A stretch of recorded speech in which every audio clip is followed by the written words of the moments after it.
సరే, ఎన్నికల హామీలలో ఇంకా చాలా ఉన్నాయి.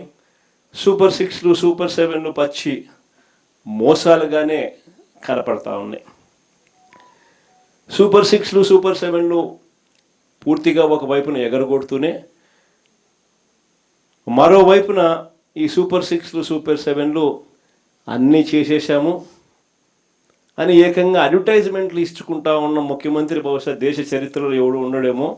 ఇంతగా అబద్ధాలను బుల్డోస్ చేసి పేపర్లో అడ్వర్టైజ్మెంట్లు ఇచ్చి మరీ దాన్ని ముందుకు తీసుకొని పోయేటోడు బహుశా ప్రపంచ చరిత్రలో ఎవడు ఉండడేమో అబద్ధాలకు, ఒక చంద్రబాబు నాయుడు గారు తప్ప.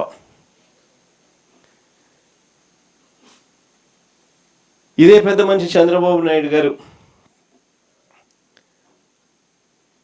తాను ఫలాన్ని మంచి చేశాను అని చెప్పి చెప్పుకునే పరిస్థితి లేదు.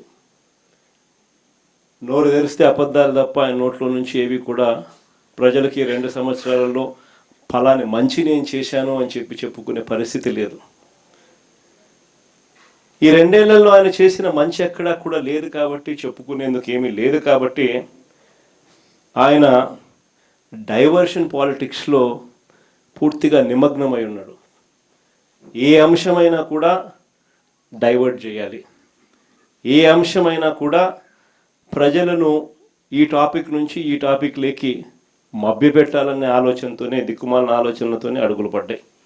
అందుకే ఈ మధ్య లేటెస్ట్గా గొడ్డళ్ళు, కత్తులు, కటార్లు అంటూ కొత్త డైవర్షన్ పాలిటిక్స్ కూడా ఈ మధ్యకాలంలో మనం అంతా కూడా చూస్తూనే ఉన్నాం. నిజంగా ప్రజలందరూ పిచ్చోళ్ళని చంద్రబాబు నాయుడు అనుకుంటున్నాడు, కానీ ప్రజలు చాలా తెలివైన వాళ్ళు, ప్రజలు చాలా చైతన్యవంతులు.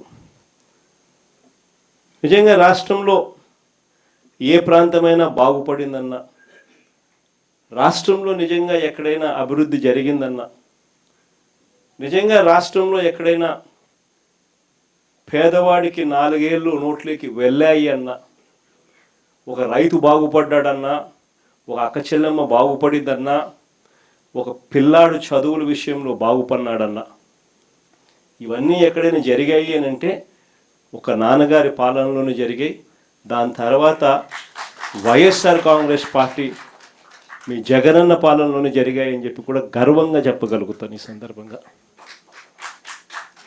నిజంగా మంచి చేశాము అని చెప్పి కాలర్ ఎగిరేసుకొని మాట ఇచ్చినాం, మాట నిలబెట్టుకున్నాం అని గర్వంగా ప్రతి ఇంటికి వెళ్ళగలిగిన పరిస్థితి ఒక వైఎస్ఆర్ కాంగ్రెస్ పార్టీకి మాత్రమే ఉంది అని కూడా గర్వంగా చెప్పగలుగుతాం.